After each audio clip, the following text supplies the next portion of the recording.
George, speak to me about evaluation and research. We, in Alberta at the moment, are establishing a range of recovery communities. What advice would you give us now to consider for evaluating as we move forward? The evaluation is critical because I'd like to get some reasonably independently gathered information to tell me whether something really happened. I don't want to live totally in delusion, you know what I mean, about what's happening. People living in programs may think wonderful things are happening, but they may not be. You may believe that it's happening. So we don't have to justify really evaluation on a lot of levels. There's another one, though, and that's unfortunately a political one, and that is TC, because of its uniqueness, its separateness from the mainstream society as an approach, because it didn't require a lot of academics, because, mainly it was the clients themselves doing this.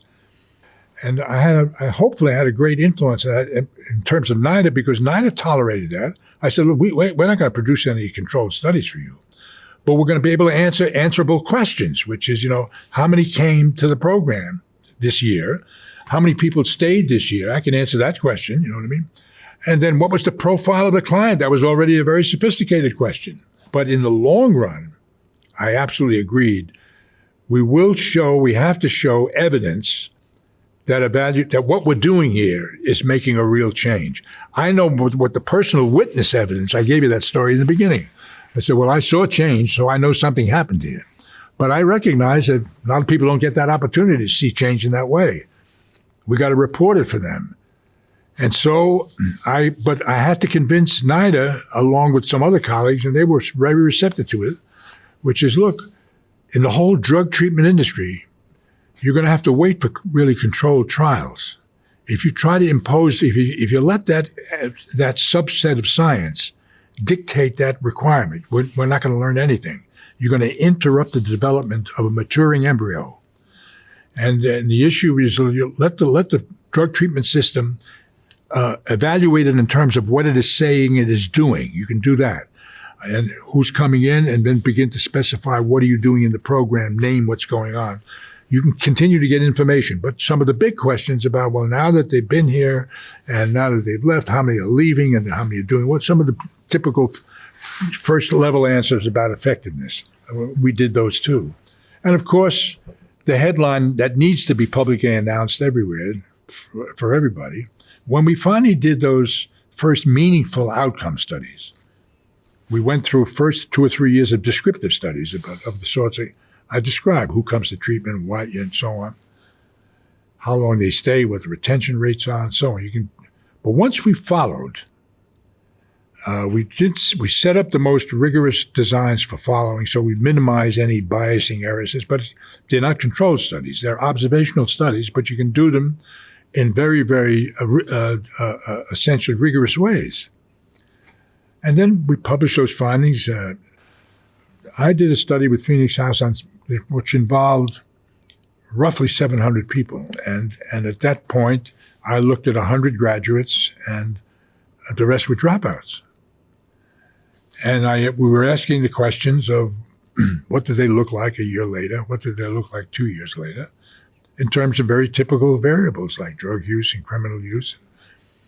And it was a major study. It was a NIDA-funded study, and we showed, in some ways, the same finding.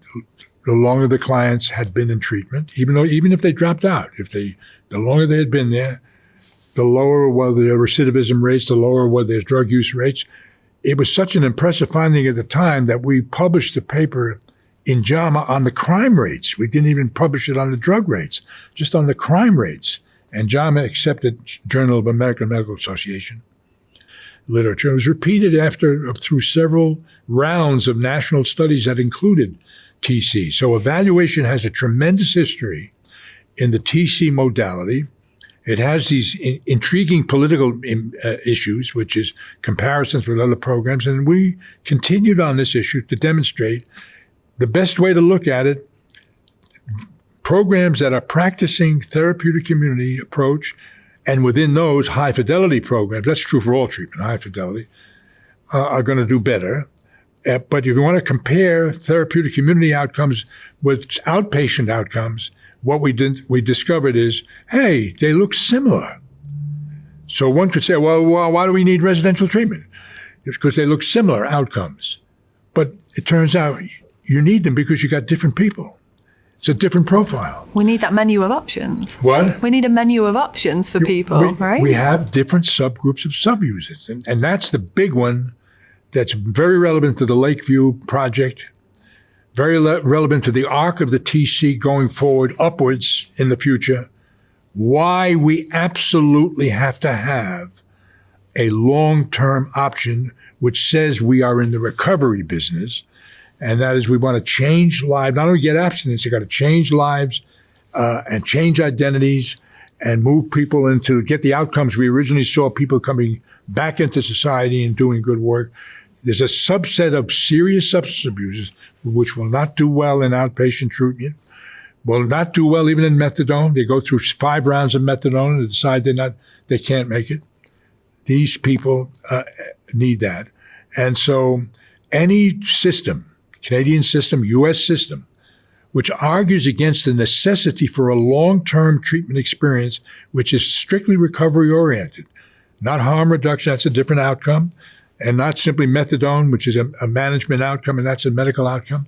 But if you're interested in essentially full recovery, if you make that claim, this is recovery, then you really mean in the TC sense, the individual has a lifestyle change. But even in recovery in terms of very well put together people who got into serious substance abuse, people who came out of good jobs, good families, family connections, had achievements in life, then get into a serious drug abuse problem, they won't need necessarily 2 or 3 years of a residential treatment. You could make a claim that you can promote recovery because, and as you know, I finally said we need this distinction. For that subgroup, for that profile, you're not talking about recovery in the same way. The 2 words that matter are rehabilitation, right, and habilitation. And rehabilitation means you once had a very productive lifestyle, or at least a civil lifestyle, and you develop a serious drug abuse problem, and you go into treatment. You will benefit in a TC if you go in. We had a number of those. You will benefit if you come in, but it may not be necessary. You may be able to get recovery, means return to the lifestyle that you had, rehab. And I said, but look, and you can see it in the book, look in terms of who comes into long-term TCs. These people have never had a successful lifestyle.